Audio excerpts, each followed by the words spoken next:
difference, one cup at a time. Tea time. So be sure to grab your tea, grab a seat, and tune in to Miss Liz.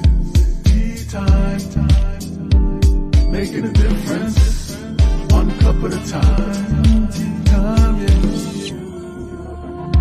Tea time, time.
Well, good morning and welcome to Tea Time. That's right, we are back and we are starting off a whole new month. And I have the incredible Thomas L. Rose in the back of the studio waiting to come and share on grief and mystery. That's right, we're going to do a little bit of speaking on grief and some mystery. We're going to get the secret that's in the pasta. We're going to know a little bit about everything and we're going to do some cooking together, but we don't actually go into a kitchen. We're going to talk a little bit about his cookbooks and all of that good stuff. And if you have any questions or any comments that you'd like to leave them in the comment section or directly send them to Miss Liz in her Facebook page and I will get them out to Tom while we're talking this morning. So before we get started, don't forget to grab your tea, grab your coffee, and grab your breakfast because it's really important that we all start off with our breakfast this morning. So let's get the disclaimer going and then let's get Tom, a little bit on Tom, and then we're going to get Tom in here and we're going to spill you a good TEA this morning with me, Miss Liz. Disclaimer for Miss Liz's Tea Time live show. Miss Liz myself is going live using StreamYard. Before leaving a comment, please grant StreamYard permission to see your name at StreamYard.com. Please be advised that the content brought forward for any Tea Time show hosted by myself, Miss Liz, is always brought forward in good faith. However, may bring forward dialogues and opinions that are not representative of my platform. The facts and information are perceived to be accurate at the given time of airing. All Tea Time guests and audience participants are responsible for using their good judgment and taking any action that may relate to the discussion. The content brought forward may include discussions for some where they may be emotionally at risk. It is significant to know that this show is engaging in discussion forums only to offer and inspire awareness and connection and is not providing therapeutical advice. If you have any questions about the disclaimer or the panelist discussion, you may freely contact me, Miss Liz, through my email at bookingmissliz@gmail.com. Moving forward, should you choose to voluntarily participate in today's show in any aspect, I myself, Miss Liz, welcomes you. And should you decide that the show is not made for you at this time, I respect those wishes and will see you at a later show at a later date and time. And again, all Tea Times this year in 2023 are done on a Thursday, 10 a.m., 3 p.m., and 7 p.m. Eastern Standard Time. If it is not a Thursday, they are a rescheduled show and they will be done on a Monday and a Tuesday. So, getting that all out of the way, let's get a little bit on Thomas. So Thomas L. Rose was born in Peru, Indiana, to Norm and Donna Skin Rose. I hope I'm saying it right.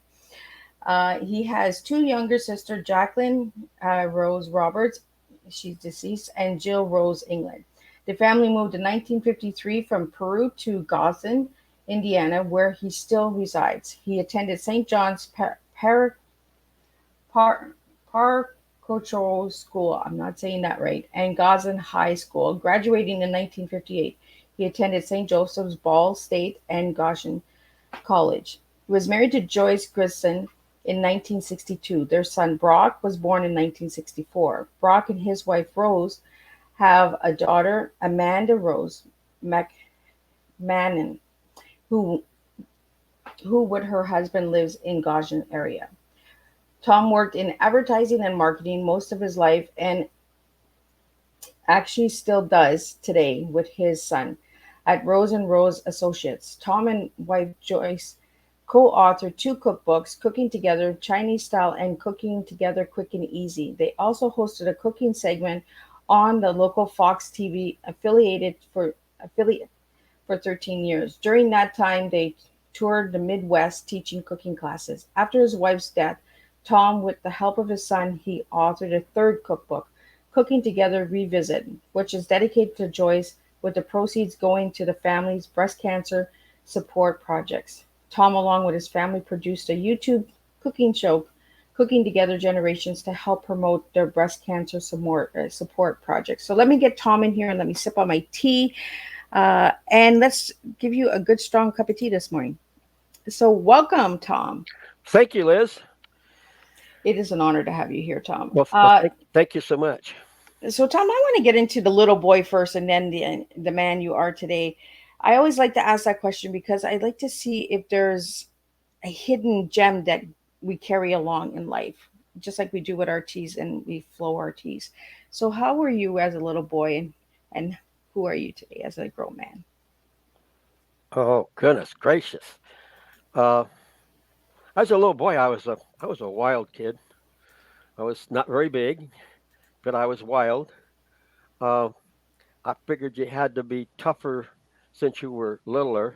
You had to act tough, so I did to cover up for the size, I suppose.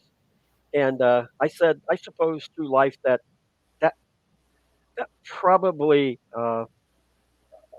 trans transmitted into older life that I did things and I was maybe more aggressive because of what from being a child, being smaller and everything. The last guy picked to play on the basketball team, the last one to play to pick.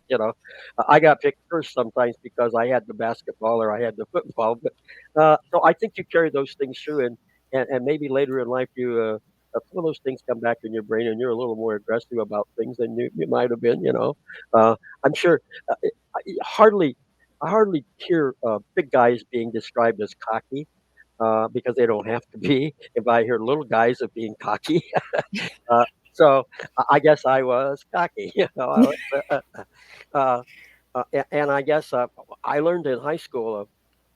I was pretty shy about things in the classroom. I wouldn't stand up and do things in front of the class, and a teacher found out if they made me mad, made me angry, got to something I believed or whatever, then I would speak and it talked me into being on a debate club. And the next thing you know, I'm in theater, and here I am today, going out and speaking all over the place. So uh, I always look back and think that teacher really did something for me when they challenged me that way. Took me to it.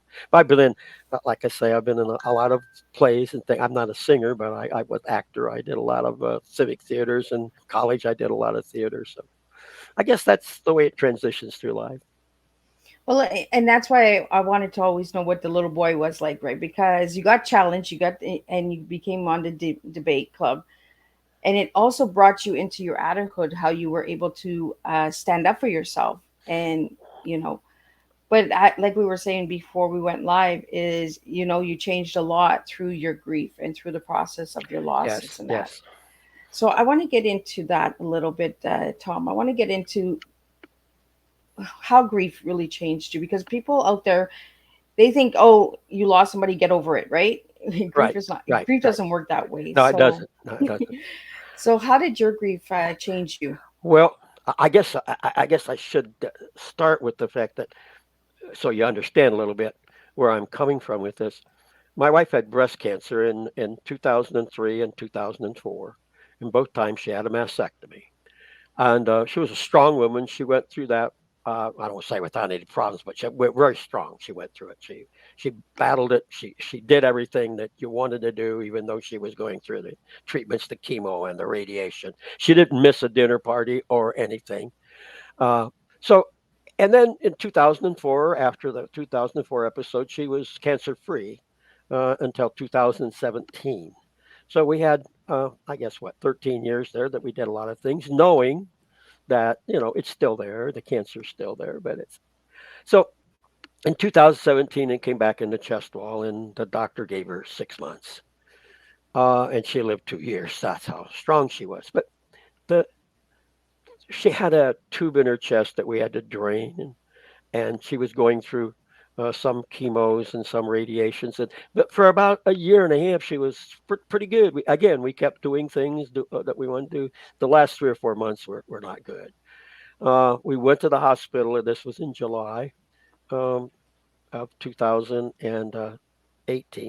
Or excuse me, 2019. And we were having trouble with the drainage in the chest tube and everything, and we were going in for a radiation treatment. The doctor said, "Well, let's admit you here and let's take care of that chest tube thing." Well, that was a Monday. Well, Tuesday it was Plan A, Wednesday it was Plan B, Thursday it was Plan C, Friday it was what are we going to do? Saturday morning she looked at me and she said, "Tom, I'm done. I just want to go into hospice. I don't want any more chemo, any more radiation, any more poking and prodding, any more pills. I just want peace. I just want to rest." And so that Monday, in fact, I came home that weekend and cleaned the whole house. Everything was going to be because I thought hospice was going to be. I get back on that Monday, and the nurse comes in and says, "Well, Mrs. Rose," she said, "you have two choices. You may stay here in the hospital for your hospice because it's not going to be a long time." They were very honest about that, and or you can go home. And she said, "I want to stay in the hospital." That was like stab me in the chest. I didn't understand. I thought she'd want to come home and be with me, and I do understand now she did it for me, so I didn't have to do anything. The hospital did it all. But she was in hospice for 3 weeks. 3 weeks she didn't have anything but water and pain pills. I was there 24/7. My kids would come and relieve me for an hour or so in the afternoon, but basically I was there 24/7. All I could do was hold her hand. I couldn't watch TV. I couldn't read. Couldn't listen to music. All I could do is hold her hand and think. Now, when this happens, you begin to discover things about yourself that maybe you don't like. You begin to question your beliefs. You start thinking about your life and what you did and what you didn't do, and all these things race through your brain all the time. Again, like I say, 15, 16 hours a day. So after her death, which she died on a Monday, the Thursday before that. Now, again, remember she's been there for almost 3 weeks. Um, Only pain pills, maybe a little water. And my granddaughter is a very accomplished singer. In fact, she graduated from college in theater arts. My wife had said, "Oh, I'm going to miss hearing Amanda sing." And I had said something to her, and Amanda came that evening, that Thursday evening. I went home to change clothes, do everything. Amanda came and sang for her grandmother. I guess she put a show on for the whole wing of the hospital. They were all crying. I don't know how many songs she did. But anyway, that night I get back and everybody leaves. And my wife sits up in bed and she's very lucid. And she looks at me and she points her finger at me and she said, "We have to talk." I went, "Oh, when my wife said we have to talk, right?" So she tells me that she doesn't want videos and she doesn't want all the pictures at the funeral home. And we have already agreed it's a closed casket. She wants people to remember the way she looked, not the way she looks now. And she took my hand and she looked at me and she said, "I love you. I'll see you in church." And that's the last thing she said to me. She went to sleep, and the weekend and Monday she passed away. Now, when I'm doing my speaking engagements, I always ask women if they can say a sentence without a command at the end. Your husband gets home from work, you say, "Hi, God, how was your day? Oh, by the way, would you take out the garbage and check my right front tire of my car? We're in the garage. I think it's low on air." My wife did that to me. See, she sang me right at the end. She knew what she was doing. She smiled when she said it. "I will see you in church." I have to go to church because my wife told me I had to go to church. So when you back to what you said, I kind of thought my grief started that Saturday when she said I wanted to go into hospice. And so that whole 3 weeks uh, was the beginning of my grief, I thought, until she actually died. And it all changed because it was It was, she's never going to be here again. While she was in hospice, I mean, I would go home and I would come back and she'd be there. Uh, I'd fall asleep at night in that chair in the room, and I'd wake up and she was there. Her hand was still holding my hand. But that Monday, she was gone. The nurse, in fact, said, "Well, Mr. Rose, you can stay in the room as long as you want." I said, "No, she's not here. She's gone." So that's when the grief starts.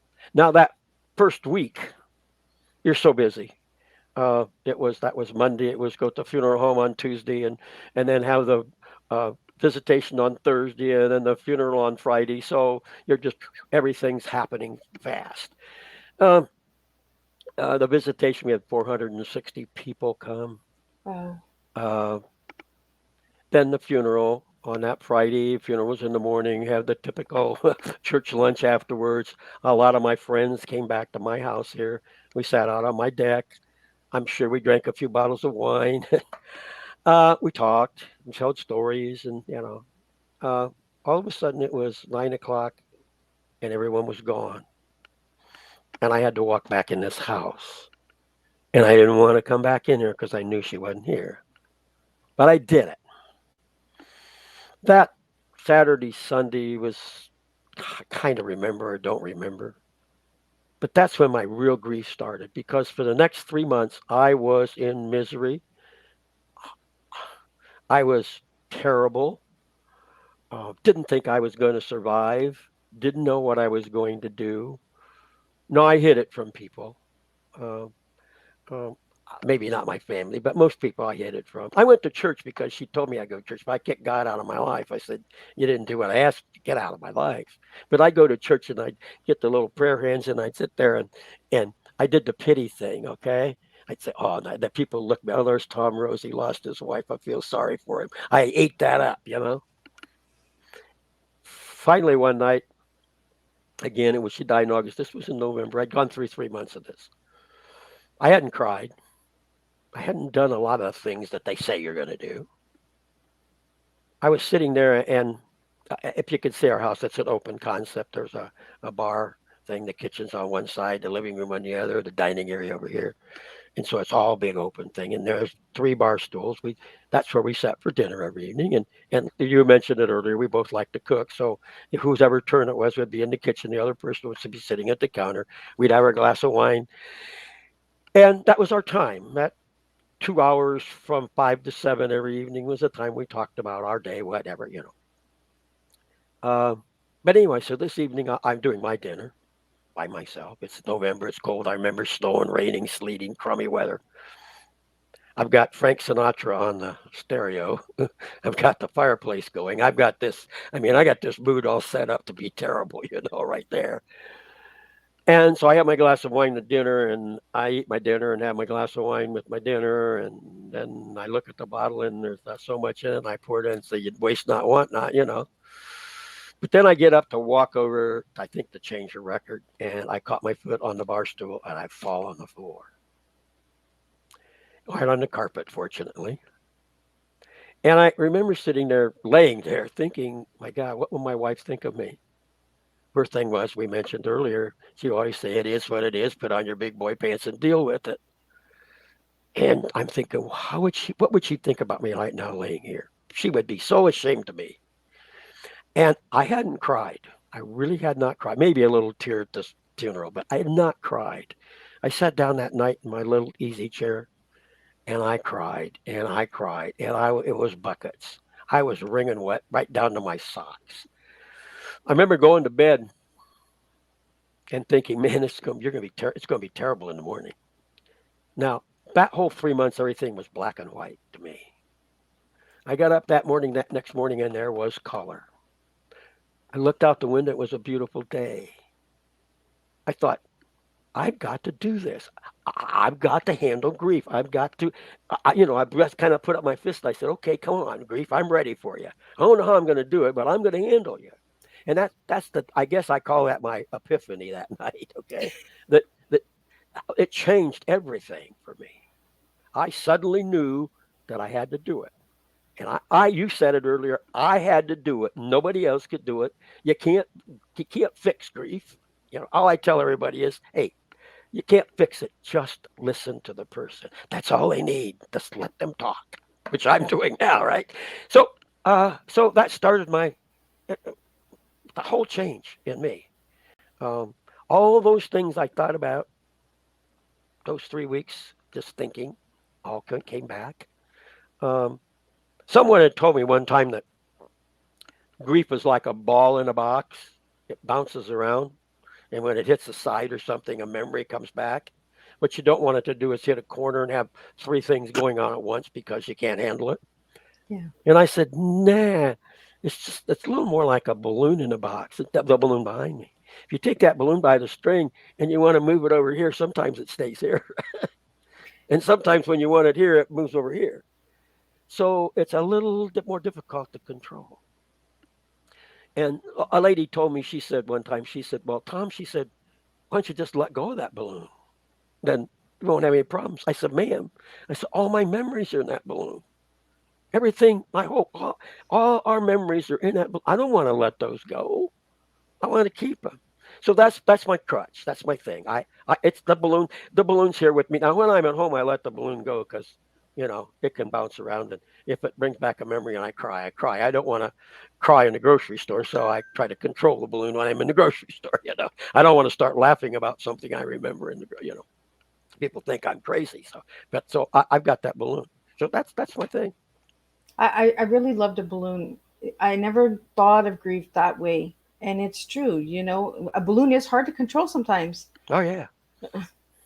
The balloon's affected by everything of the environment around it. A ball, you can, you know, but a balloon, if it, with a little breeze, it's gonna move. Yeah, So and sometimes when you yeah, release it, you just don't know where it's gonna go, right? Or where it's gonna land. yeah, yeah. So what I learned was what I have learned. Uh, uh, when I wrote the first book, I self-published it. The second book here is the first book, just with some revisions, some updates. And one of my update things is when I first talked about it, I said, well, as time goes on, the balloon gets a little smaller. What I've really learned is that's not true. The box just gets bigger. The balloon doesn't get any smaller because it's got everything in it. The box just gets a little bigger. So you are able to control it a little better. The longer you go, the bigger that box gets. So the more you're able to control a balloon, the more you learn to control a balloon. But I know that balloon's with me the rest of my life. That box is there the rest of my life. Grief is not going to go away. Uh, it, it, you can't be with somebody for 58 years and not have when that's most of your life, the majority of your life, and that person's gone.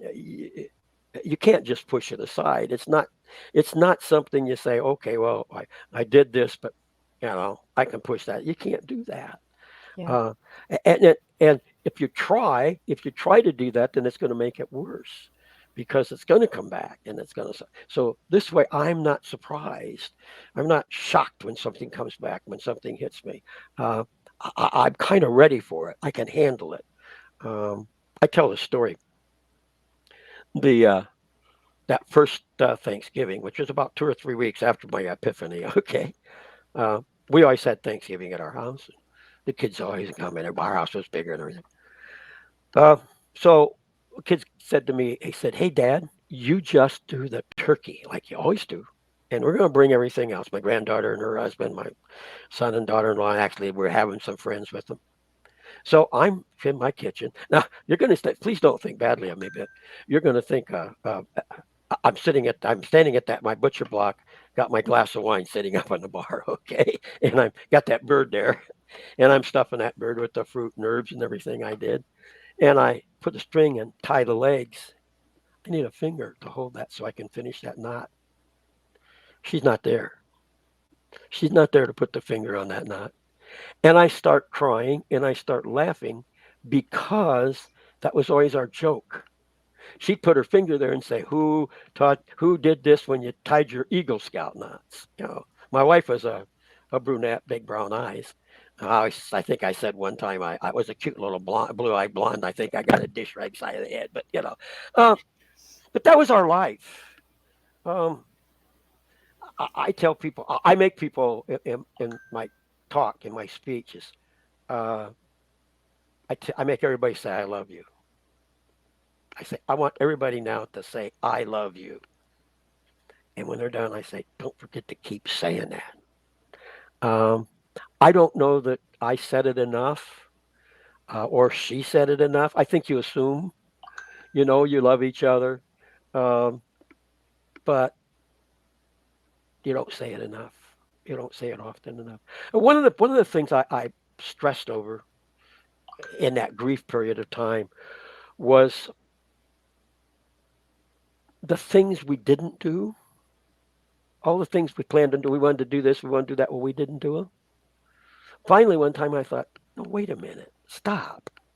You were married for 58 years almost. You did a lot of things. So think about the things you did do, not what you didn't do. Yeah. Uh, However, that discovering, when I said discovering that things about you maybe you don't like, everybody's selfish to a certain extent. In fact, you have to be. There's a certain amount. You have to be We all selfish. have that selfish side to us. And you have to have that to protect yourself. So. But I remember thinking, I was sitting there holding her hand in the hospital, and I'm thinking, I remember last fall, she came, walked in the TV room on a Sunday afternoon, beautiful October afternoon. I'm watching the football game. She said, we live, the cemetery's actually behind us. Nice place to walk. Golf course on one side, cemetery on the other. And they're both nice places to walk. And she said, I'm going for a walk in the cemetery. You want to go with me? I said, no, I want to watch the Bears play football. Well, the Bears are probably going to lose anyhow. I should have gone on the walk. That's the one thing that keeps coming up. I regret every time I'm sitting there.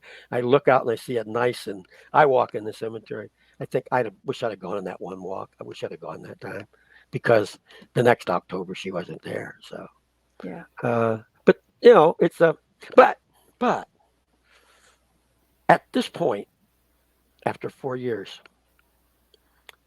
I'm a happy person.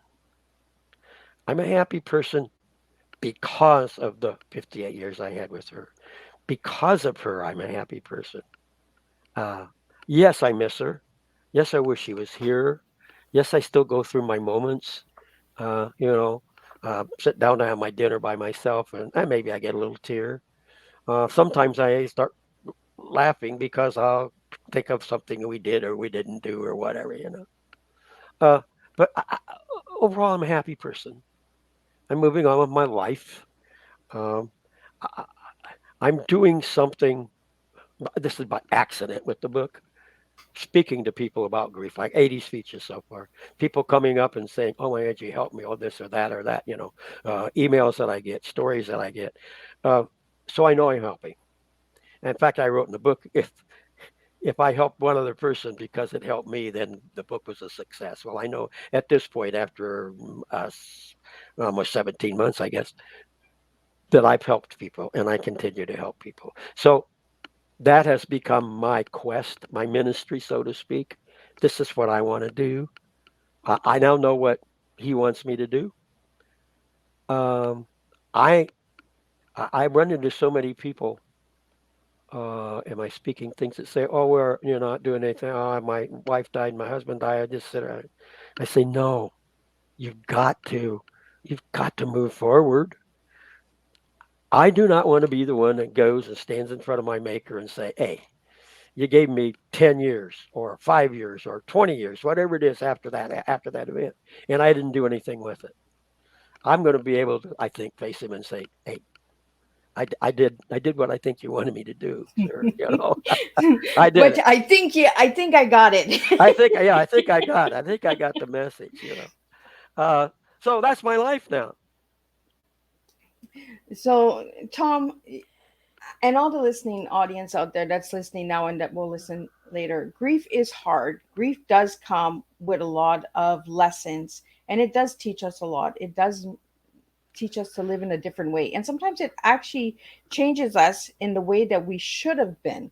You know what I mean? And I hate Mm, using that word should, because I know, as somebody who has gone through grief, should is not something that we should be doing on anybody. But it actually opens up doors and avenues that we might have not ever looked at had we not lost that person, you correct. know? Correct. And that's why I asked you that question: how has grief changed you? And grief has changed you to open up that avenue of sharing. Maybe you were that person that wasn't sharing, that tough ego that was, I got this, you know what it is. And your wife, Yeah. it is what it is. I use that saying a lot myself. It is what it is. And I always get told, stop saying that. And I'm like, you know what, guys? It is what it is. We just got to deal with it. You know, Yeah. it's not Yeah. it's not going to go anywhere until we deal with it. And well, all I hope is maybe somebody reads my book, or I give a little speaking presentation. I can't change their grief. I can't make it go away. But what I can maybe do is make that journey a little smoother. Maybe I can take a few of the bumps out of the road or a few of the potholes, so their grief journey is a little smoother. That's all I can do. That's Yeah. all and part of the reason part of the reason I ended up writing the book, and I don't mean to demean these people, okay, but I went online looking for help. The help I got wasn't really help. When they tell you, well, you're going to go through these five things, well, no, and not in that order, and maybe never, some of them. And you need to it's got to go this way, this way, this way. You can't put it, so to speak, in a box. You can't, because it's different for everybody. Your experience, my experience, it's all different. Yep. Everybody I talk to, and he's speaking things, they're going through grief like I'm going through, but their journey is different than mine because of the lives they lived before, because of the relationship, whatever it is. Theirs is different. Personality, my personality and somebody else's personality having the same experience is going to be different. You're going to handle it different. So, I, so that's what I try to say. I try to say all I can do is maybe take a few of the bumps out. And I always tell people, just remember, you can't fix it. Just listen to them. Yeah. Just listen to the griever. That's what they need. There's somebody said, I don't quote exactly right, but said the griever needs three things. They need to find the words, say the words, and know the words been heard.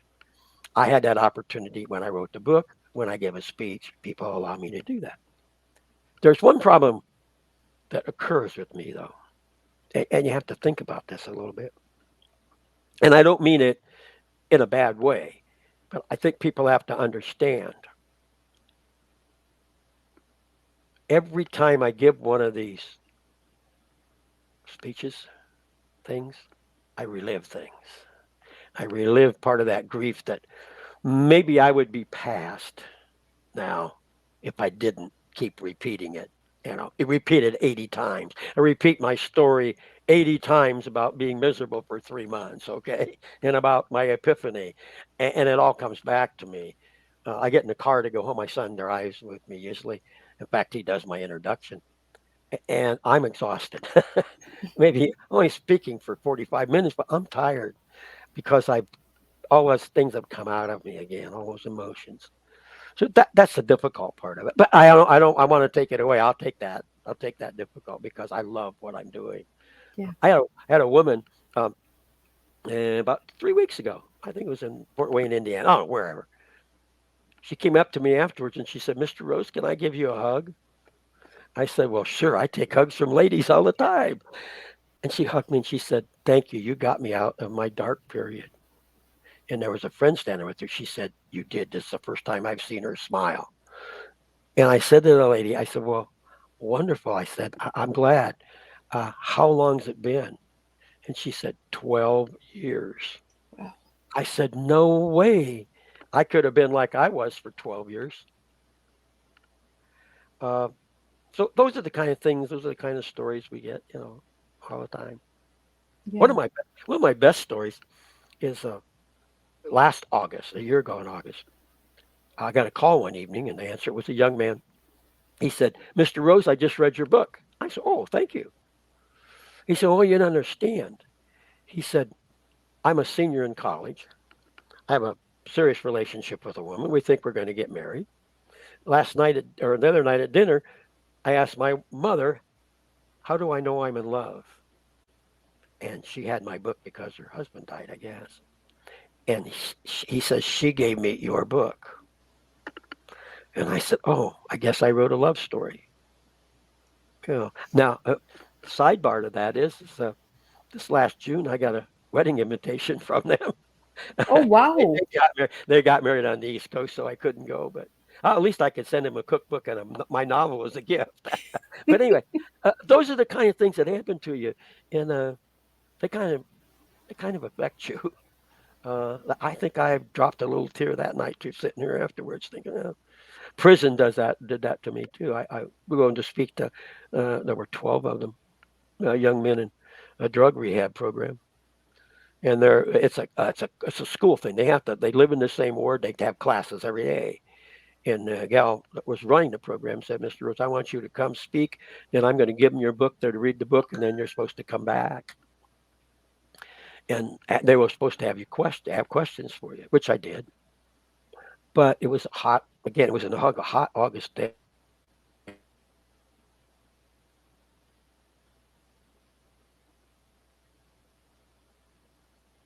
They uh, they all gave me a big hug. I went out to my car and I opened up my car. And I sat there in the seat. I cried. It got me. I couldn't, In fact, some lady walked by and wanted to know if I was okay. I said, "Yeah, yeah, I'm fine. I'm fine." But those are the kind of things that are happening to me over this period of time too. So, but that's it. That's where I am. Well, and by sharing your story, Tom, you've met people that you probably never would have met had it not been for the loss. No, that's right. That's You know, true. and Yeah. and I think that's the message that he gives us, right? Is that he's going to put people in front of us that we would have never seen had it not been for our loss. Well, that's a little bit about my. I hear people say, "Well, God did this and God did that and God did this." I think God gives you opportunities. He puts them in front of you. He gave us a free will, so it's our decision to take advantage of them. Sure, maybe He knows how dumb we are and we won't take advantage of it, but He puts it there anyhow. Yep. Um, because we have that free will to do that, to make that decision, and then we have to live with those decisions we make in life. So Yeah. I told those the guys in the prison we talk about it that way. Hey, you guys made a dumb choice, right? In fact, their questions when I went back that time were so intelligent and intellectual. I said, "Hey, wait a minute, stop. What the heck are you guys doing here? Your questions are very intelligent, very intellectual." And all of them said, "Well, we screwed up our lives, Mr. Rose. We're not going to do it again."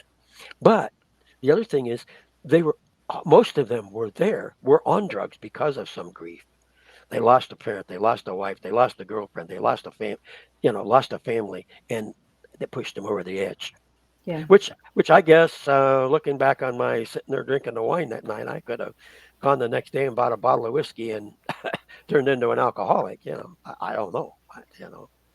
Uh, I Yeah. made the decision to do. And it probably would have been easy to have done that and still been in my miserable state. 4 years later. I don't know. So, Tom, I think it's a good time to ask you for your T.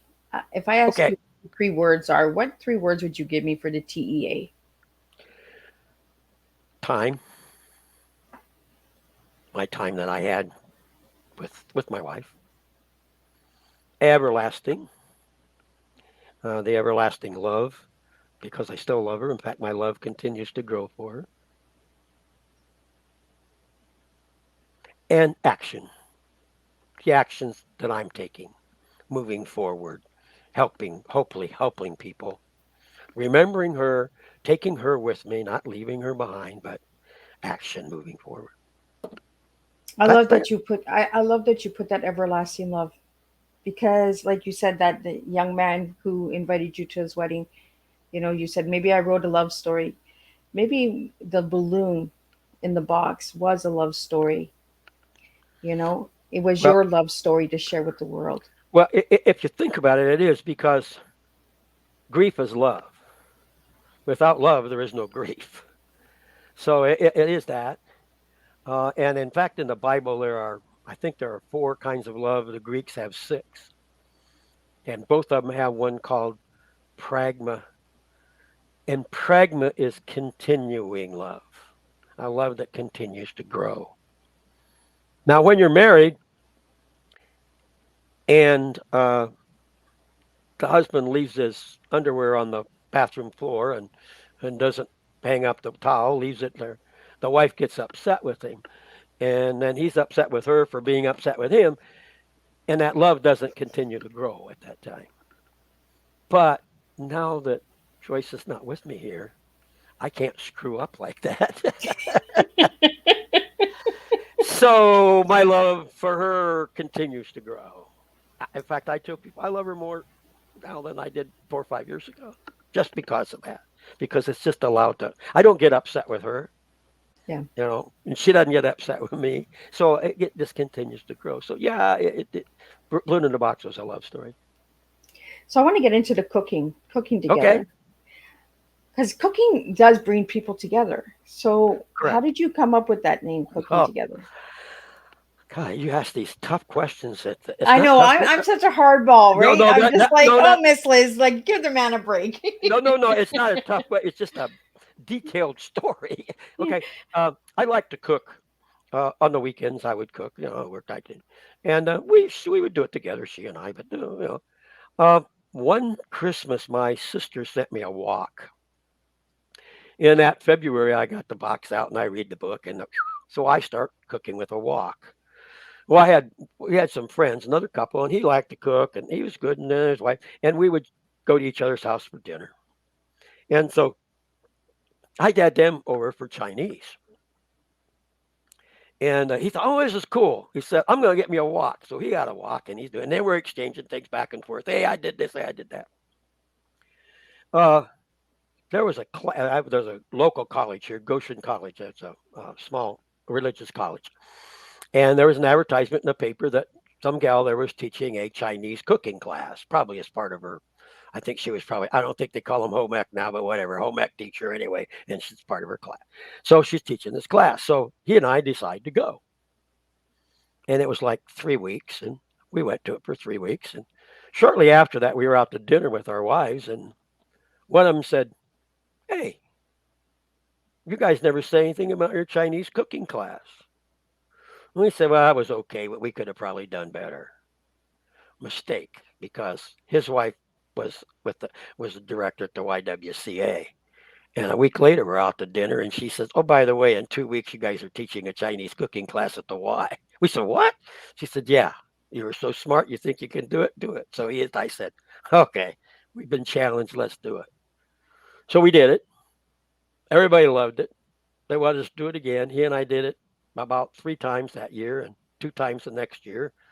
5 or 6 times he and I did it. And then he retires and moves to Florida. Well, the Y kept calling and say, "Would you come do this class?" And I said, "I don't do it by myself." Now, my wife is not one who wanted to stand on the stage, okay, or be a speaker or do what I'm doing now. No way. Finally, I said, "Honey, please, they want me to do it. I should do it. Will you help me with it?" I said, "You don't even have to talk. I'll talk. Just be there and on." "Oh, okay, I'll do it."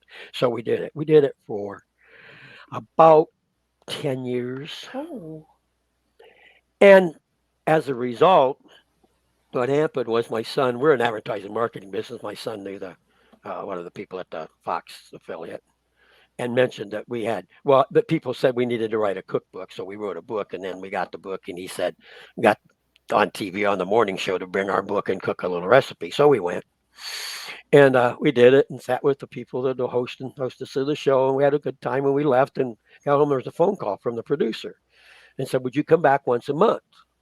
And I said, my wife, she said, "Oh, okay. It was kind of fun. Okay, we'll go." Well, we went back 2 weeks later, and then after that, we went every week for 13 years. So now we knew we couldn't just cook Chinese for 13 years. So we just started doing all kinds of things, um, and wrote 2 cookbooks from it.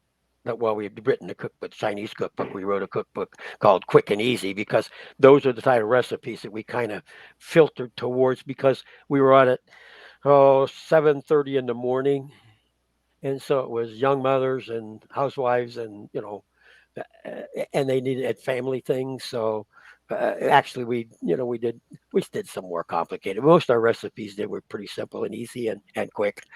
And so we wrote that cookbook.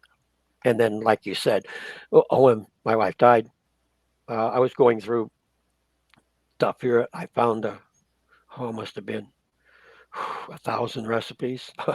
that we collected and been doing over the last 15 years. We stopped doing the TV in 2004, so it was 13 years, I guess. And so I thought, I had them all stacked on my desk, and my son came in, so what are those? And I told him, he said, oh, yeah, I ought to do another cookbook. So we did. He and I helped me, and my granddaughter helped me. My granddaughter and he, we do a YouTube thing called Cooking Together Generations now, where the three of us just cook in my kitchen. Whatever happens, happens. We just have fun, family together cooking. We do about 6 or 8 episodes at a time, and then put them on YouTube, and then don't do anything for a while, and then do some more. So that's kind of fun too. But so that's the cooking experience. Again, by accident, totally by accident. Everything my wife is Well, by accident. I go, and I really love the name Cooking Together Generations because we need to keep the generations together. We need to keep exactly. putting that story out there so that when we're gone, there is a story to still tell. Yeah, I think my granddaughter will have some great, great, great memories of her grandmother and her grandfather and her father. We did Labor Day. We did a big family cooking thing, so we smoked a pork shoulder, had pulled pork, and somebody's doing beans, and somebody's doing this exotic salad, and my granddaughter's making fancy drinks, and it was just a family day.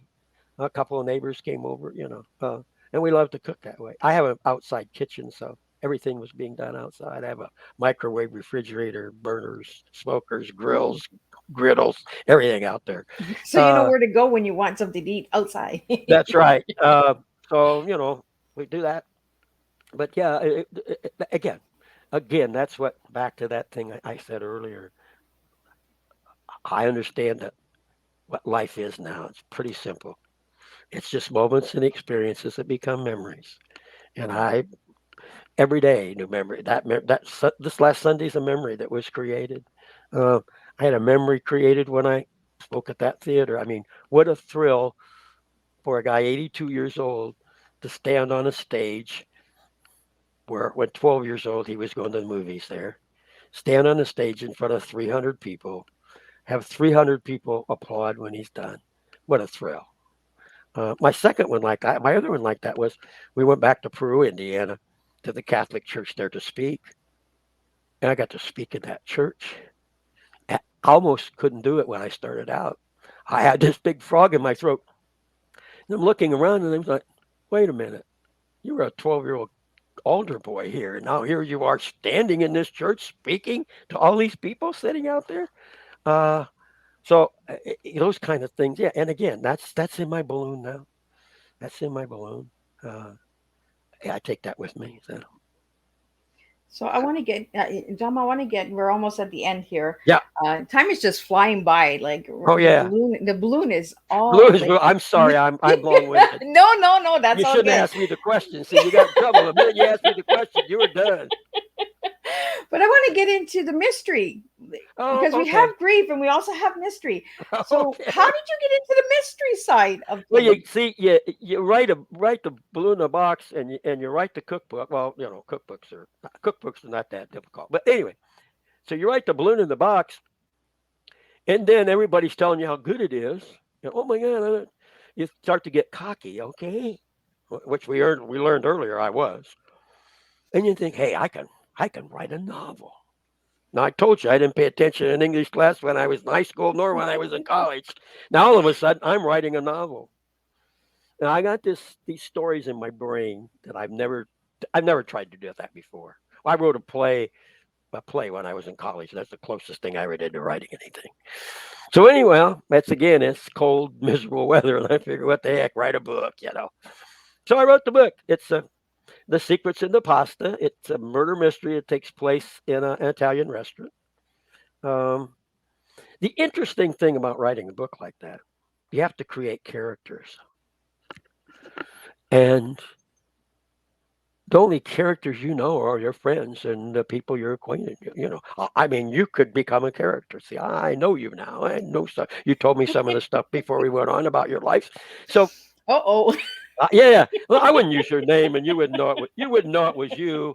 You wouldn't know it was you. But you put those things in there. Uh, Interesting as you it's written in the first person. The detective, it's been first person. Uh, And so it's very obvious to my friends that he is me. uh, he is me a heck of a lot younger. Uh, he loses his wife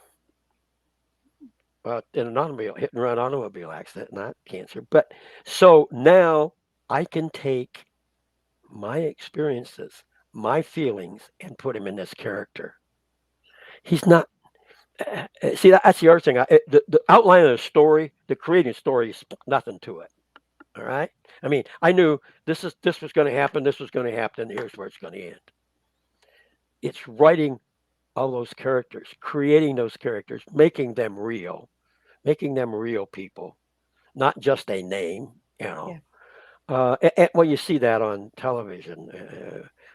They take a character and not he's not just a detective, but he has his strengths and his weaknesses. I mean, I think if you're a good writer, you don't. My detective is not Superman because I'm not Superman. So he has his strength and he has his weaknesses. Everybody in the book has those things, you know. Um, so it was fun. Uh, I wrote it and I sent it to this publisher, and he said, "Yeah, we like it. Take it." So there it is. It's not a long. It's just barely a novel. I mean, by the number of words, I think 60,000 words is something which you have to be considered a novel. I think this is probably 60,250 or something like that. But it's a short, it's an easy read. Um, I'm probably working on a sequel. I don't know. I got it. It's up here. I haven't put anything down yet, but sometime I'll write it. You know, Oh, because and it's open at the end. The detectives.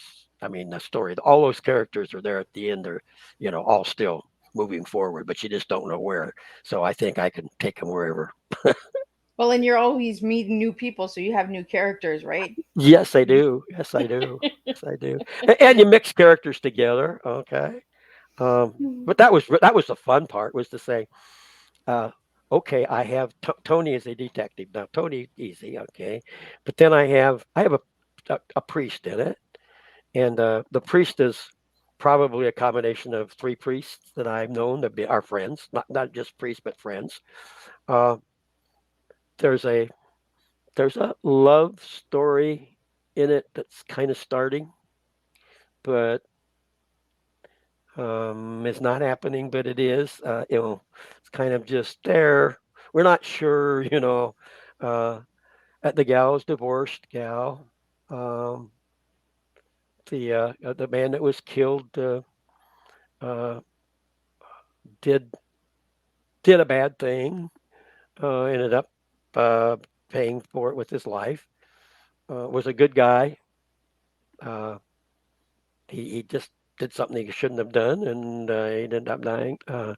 We have the Italian family in there, which typical Italian family. They're all uh, the guy in the restaurant and Tony are friends, and his wife and his two daughters and his brother, and so it's the but again to create those people and the guy probably doesn't even know it. The Italian restaurant is where I go. It's partly his family because I knew about some of his family. His father was the old man of the old Italian guy. You got to have him in there. Unfortunately, he passed away. So in this book, he's not there, but he is. Things he said, things he believed in are there, but he's no longer there. Uh, that affect the family. So it's fun to doing those things. So And Tom, how did you get that title, the secrets in the pasta?